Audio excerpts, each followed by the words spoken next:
श्रीराम समर्थ. संतांचे आत्मचरित्र. लेखक प्राध्यापक के.व्ही. बेलसरे. भाग 1. प्रस्तावनेचे वाचन करत आहे. प्रस्तावना. मागील भक्त कोणे रीती, जाणोनी पावले भगवत भक्ती, जीवे भावे त्या विवरी युक्ती, जिज्ञासू निश्चिती या नाव. नाथ भागवत अध्याय 19 ओवी क्रमांक 275. नाथ सांगतात की पूर्वीच्या भक्तांनी कोणत्या रीतीने भगवत भक्ती संपादन केली ती रीत जाणून घेऊन जीवाभावाने त्या युक्तींचे म्हणजे उपायांचे जो विवरण करतो त्याचेच नाव जिज्ञासू. साधकाला सत्संगतीची नितांत आवश्यकता असते. संताच्या देहाची संगत सर्वांना सर्व काळी शक्य नसते. म्हणून साधकाला संतांच्या ग्रंथांचे वाचन आणि मनन यांच्याद्वारा सत्संग करावा लागतो.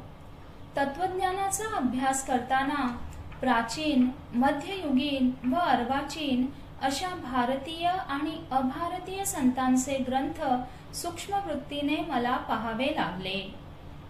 संतांना मी पूज्य मानतो, तरी विद्यार्थी या नात्याने थोर संतांच्या ग्रंथांची मी पूजा केली नाही, पण मोठ्या आदराने त्यांच्या ग्रंथांचे सांगोपांग अध्ययन केले.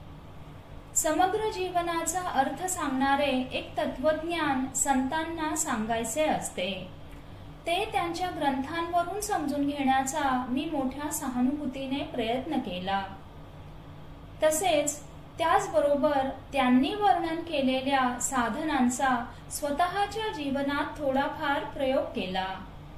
त्यामुळे संतांच्या ग्रंथांचा अर्थ लावण्याची एक निराळीच दृष्टी मला प्राप्त झाली. मौज अशी आहे की अनुभवाचे निवेदन करणे हा मनुष्य स्वभाव असल्याने संत त्याला अपवाद नाहीत.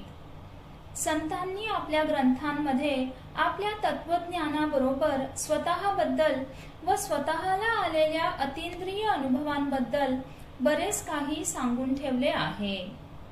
प्रत्येक संताला ईश्वराबद्दलचे विलक्षण अनुभव कमी जास्त तीव्रतेने येतातच. हीच त्याची श्रीमंती असते.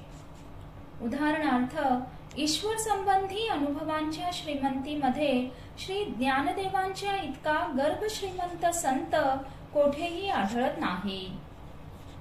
म्हणून तर चिकित्सक महाराष्ट्राने त्यांना ज्ञानेशो भगवान विष्णू अशी सार्थ पदवी दिली. जिज्ञासू साधकाला आपली ईश्वरावरील निष्ठा व आपल्या साधनावरील आस्था वृद्धिंगत होण्यास संतांच्या अनुभवांचे वाचन मनन फार उपयोगी पडते. शिवाय संतांच्या अनुभवांवरून आपल्या आध्यात्मिक अनुभवांचा पडताळा पाहता येतो अशी माझी प्रचिती आहे. म्हणून संतांनी सांगितलेल्या स्वतःच्या अनुभवांचा साध्या सरळ बाळबोध मराठीमध्ये मी येथे अनुवाद केला आहे. अनुवाद करताना मुळात जेवढे व जसे आहे तेवढेच सांगण्याचा अट्टाहास बाळगला आहे.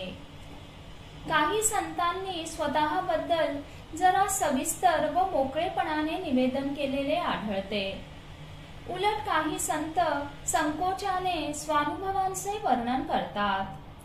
पण सर्व संत निवेदनाच्या बाबतीत कमालीचे प्रामाणिक आहेत यात संशय नाही. प्रत्येक संताचे अनुभव त्याच्या मूळ ग्रंथांवरून घेतले आहेत.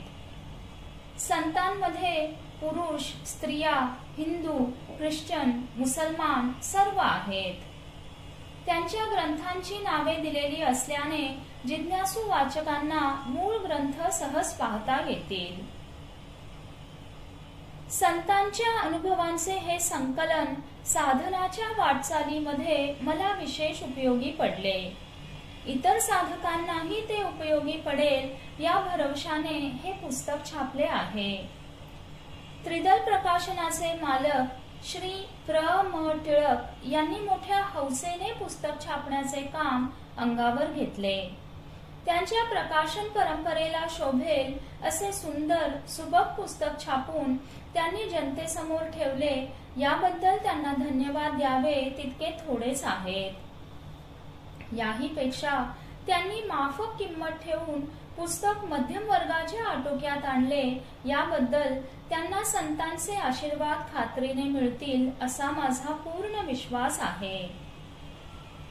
जीवनामध्ये सत्कर्म घडल्याचे समाधान प्राप्त होणे हे संतांच्या आशीर्वादाचे फळ असते. कृष्णबाग, मालाड, मुंबई 64. संत कृपापात्र के.व्ही. बेलसरे. पुढे विषय प्रवेशाचे वाचन करत आहे. विषय प्रवेश. ज्ञानाचे प्रधान प्रकार 2, विज्ञान आणि आत्मज्ञान. विज्ञान जगाचे ज्ञान मिळवते, पण ज्ञान मिळवणारा विज्ञान पंडित अंतवंत आणि जग अनंत असल्यामुळे विज्ञान नेहमीच अपूर्ण राहते. आत्मज्ञान स्वतःचे म्हणजे हृदयस्थ आत्म्याचे ज्ञान करून देते आणि तेथे ज्ञान पूर्णतेला पोचते. कारण आत्मा अनंत आहे खरा, पण त्याच्याशी समरस होऊनच त्याचे ज्ञान होत असल्यामुळे ते सहजच अनंत बनते. आत्मसाक्षात्कार होऊन पूर्ण ज्ञानवान झालेल्या माणसाला संत म्हणतात. सर्व संतांच्या जीवनात ज्ञानाचे ऐश्वर्य, सौंदर्य व सामर्थ्य प्रत्यक्ष बघायला मिळते. म्हणून मानवाच्या आत्मविकासाची परिणती संत जीवनामध्ये आढळते. विज्ञान दैनंदिन व्यवहारात उपयोगी पडते, म्हणून ते चढदिशी प्रतिष्ठा पावते. परंतु आत्मज्ञान माणसाला ज्ञानस्वरूप बनवते, त्याला देवपण देते. म्हणून आत्मज्ञानाहून अधिक पवित्र वस्तू या जगात नाही. आत्मज्ञानामध्ये देश, काळ, वंश, वर्ण, वय, भाषा, स्वभाव, विद्या, वैभव आणि लिंग या भेदांना स्थान नाही. आत्मज्ञान माझे नाही, तुझे नाही. ते अपौरुषेय म्हणजे साक्षात परमात्म स्वरूप आहे. त्या ज्ञानाच्या प्रभावाने माणूस परमात्म्यासारखा होतो. सामान्य माणसाला जगाचे बरेच ज्ञान असते, पण आपल्या स्वरूपाचे ज्ञान नसते. त्यामुळे त्याचे अनुभव जाणीवेच्या स्थूल पातळीवर गिरक्या खातात. त्यांच्यात वैचित्र्य असते, पण त्यांची कक्षा इंद्रिय गोचर दृश्य जगाच्या पलीकडे फारशी जात नाही. जाणीवेची कक्षा बदलून आत्मस्वरूपाच्या किंवा ईश्वराच्या सूक्ष्म व विशाल क्षेत्रात प्रवेश होण्यास अंतर्मुख व्हावे लागते. ईश्वराच्या अखंड अनुसंधानाच्या द्वारा संत खोल अंतर्मुखता साध्य करून घेतात. म्हणून त्यांना जाणीवेच्या अतींद्रिय पातळीवरील सुंदर, आल्हाददायक असे गूढ अनुभव येतात. ते अनुभव म्हणजेच संतांचे खरे आत्मचरित्र होय. सर्व संतांना सर्व प्रकारचे अतींद्रिय अनुभव येतात असे नाही. बुद्धिप्रधान संताला येणारे अनुभव भावनाप्रधान संताला येणाऱ्या अनुभवाहून थोडे भिन्न असतात. पण साक्षात्काराकडे नेणाऱ्या ज्या प्रधान अवस्था आहेत त्या दर्शवणारे महत्वाचे व खुणेचे अनुभव मात्र प्रत्येक संताला आल्याशिवाय राहत नाहीत. त्यातले त्यात अखंड स्मरणाने ईश्वराचे निकट सानिध्य संपादून त्याला संपूर्ण शरण जाणे आणि त्यापायी स्वतःचे कर्तेपण ईश्वराच्या संपूर्ण स्वाधीन करून निर्धास्तपणे जगणे हा प्रत्येक संताचा सर्वश्रेष्ठ आणि जीवनावर विलक्षण प्रभाव टाकणारा असा जबरदस्त अनुभव आहे. ईश्वराच्या अनुस्यूत स्मरणाने भरलेले जीवन ही संतांची साधना असते. ईश्वराचे स्मरण अखंड टिकवण्याची सावधानता हीच संतांची तपश्चर्या असते. आपण संपूर्णपणे ईश्वराच्या स्वाधीन असणारे यंत्र बनणे हाच संताचा राजयोग असतो. कारण आपण ईश्वराच्या हातातील बाहुले होणे याच्या इतका परमानंद मानवी जीवनात नाही. संताच्या जीवनात परमेश्वरी शक्तीचा मती गुंग करणारा खेळ पदोपदी दृष्टीस पडतो. तो पाहण्याची दृष्टी मात्र असावी लागते. संताच्या जीवनात त्याचा अहंकार समजून उमजून क्षणोक्षणी हार खातो. म्हणून जगतचालक परमात्मा त्याच्या मदतीला धावतो. संत खरा संन्यासी असतो.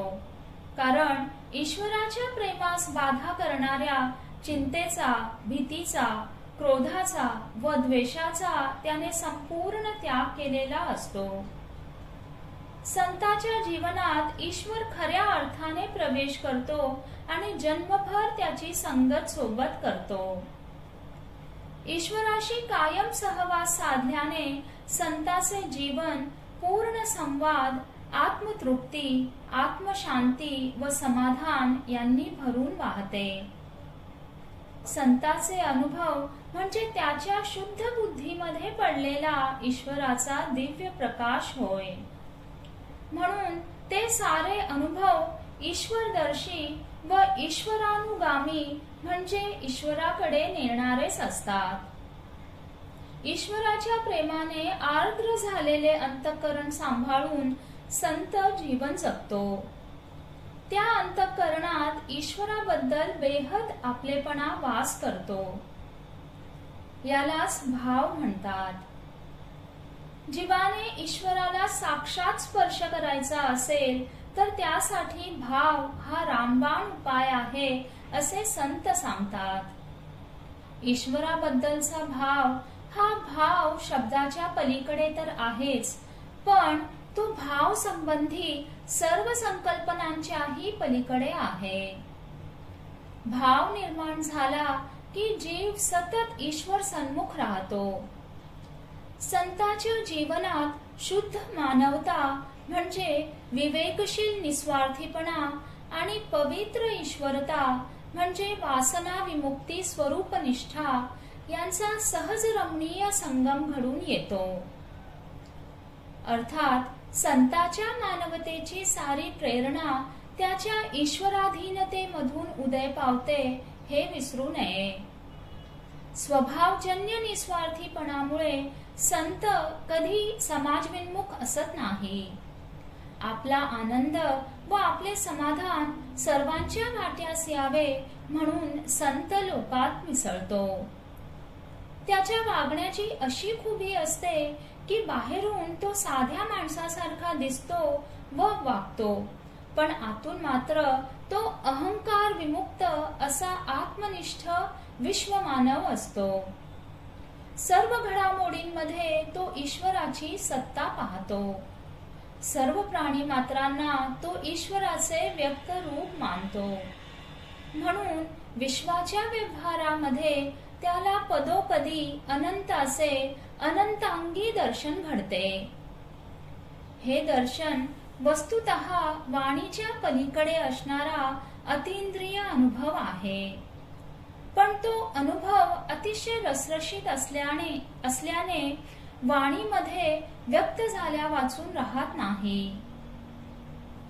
वाणीमध्ये आकार घेताना बहुधा तो काव्याचे रूप घेतो. संत वक्तेपणाने आपला अनुभव निवेदन करीत नाही, कारण त्याला कर्तेपणाचा स्पर्श होत नाही. संताचा अनुभव म्हणजे ते चिन्मयाचे स्फुरण असते. म्हणून संताच्या एक एक वचनामध्ये वेदांताचे मर्म सापडते. अक्षर अशा अनंत ईश्वराने भरलेली संताची वाणी कधी शिळी होत नाही. ती सदैव ताजी व सतेज राहते. याच कारणामुळे ती प्रत्येक युगातील माणसांना समाधान तर देतेच, पण ज्याला ईश्वराची जिज्ञासा आहे त्याला अगदी अचूक मार्गदर्शन करते. याचे प्रत्यंतर या पुस्तकावरून येईल. जानकी जीवन स्मरण जय जय राम।